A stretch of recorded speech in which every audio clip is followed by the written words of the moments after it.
We're back to the Neil Haley Show. My guest today is Grace Lynx Jenkins. The book launch, May 26th. And we're going to break down the characters. We talked about Noah last week on the podcast.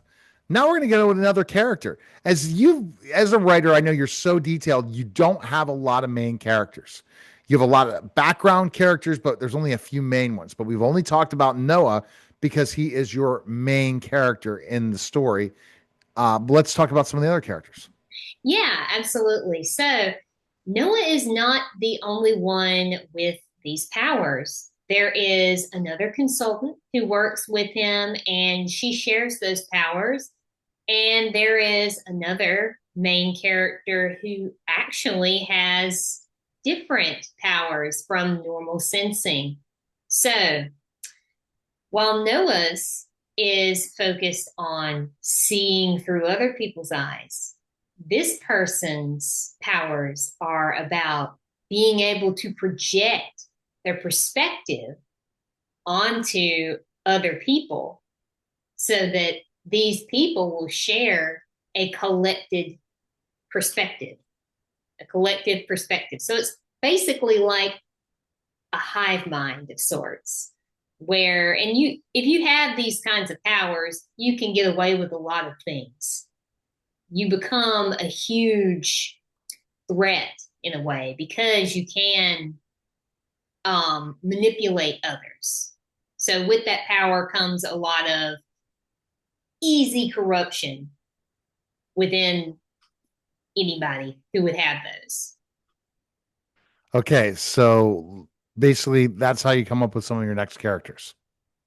Yes. So the idea of the projector came to me because as I was thinking about Noah, I started thinking about wouldn't it be really interesting if there were people that had the opposite ability? What would these people do? What Hmm. effects would this have on the world if this is used correctly? If this is used incorrectly, what could happen? So you have these questions, and it really becomes a question of social psychology as well, because the collective hive mind is not always necessarily correct. And if you have this collective hive mind who are all pressuring you into sharing the same perspective, you can see a lot of things go wrong. The way I like to think of it is like this: the larger the group of people, the lower the average IQ tends to get as far as decision making and ideas. And it's because of polarization.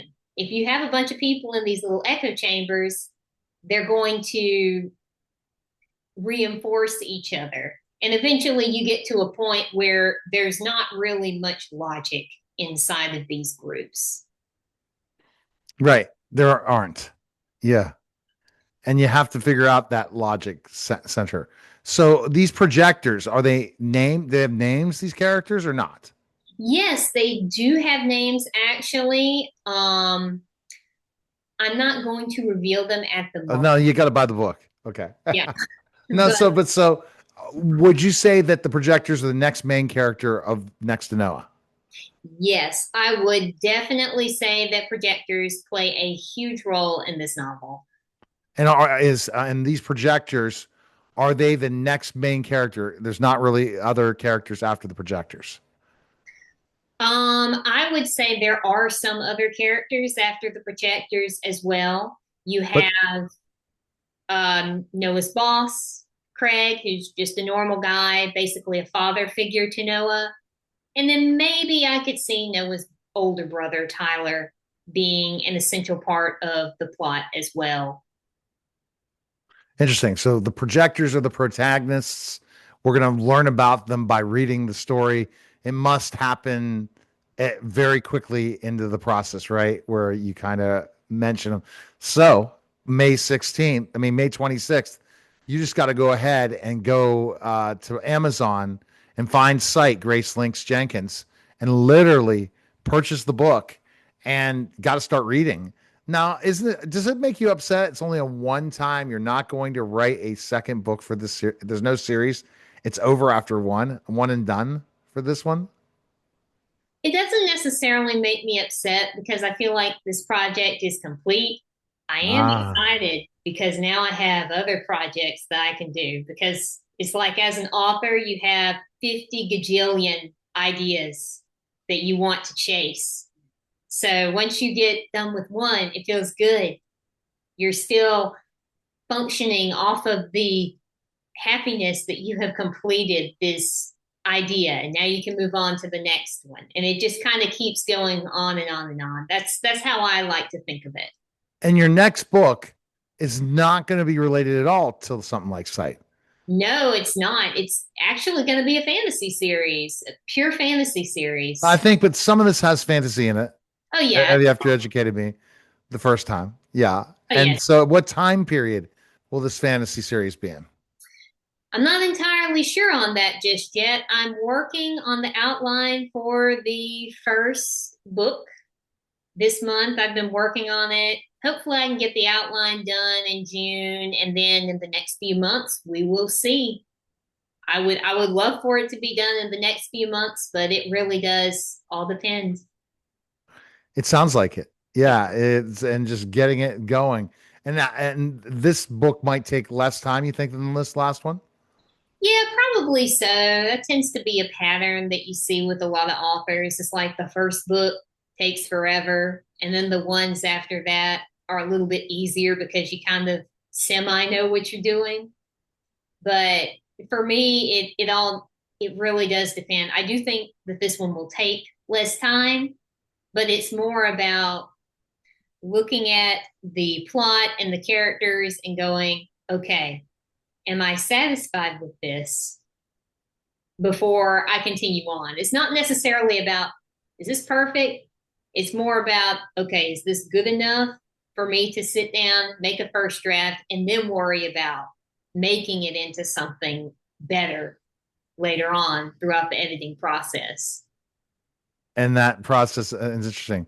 And just developing it and writing it and all that stuff. So you won't be sad to say goodbye to those characters, even though I can see the story and never know. You might pick it up afterwards and decide we can move on. Or is there such a twist at the end? There's no way to come back for a second book.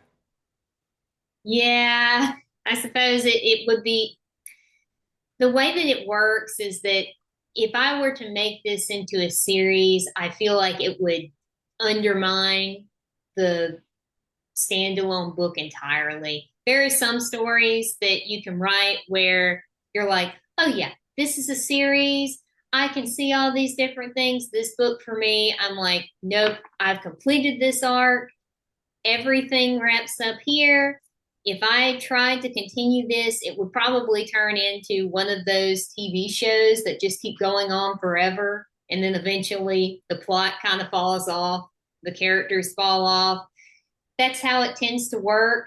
So for me personally, I'm not super bothered by it, but I could see how some people would be theoretically bothered by not having a second book. Yeah, I can tell. I definitely can see that. And but you know what? That's why you got to get ready to buy our next book. So go to gracelynxjenkins.com and look in the updates. More things to come, personal appearances, more and more stuff with Grace. And I appreciate Grace and thanks for stopping by. Thank you. You're listening and watching the Neil Haley Show, and we'll be back in just a moment.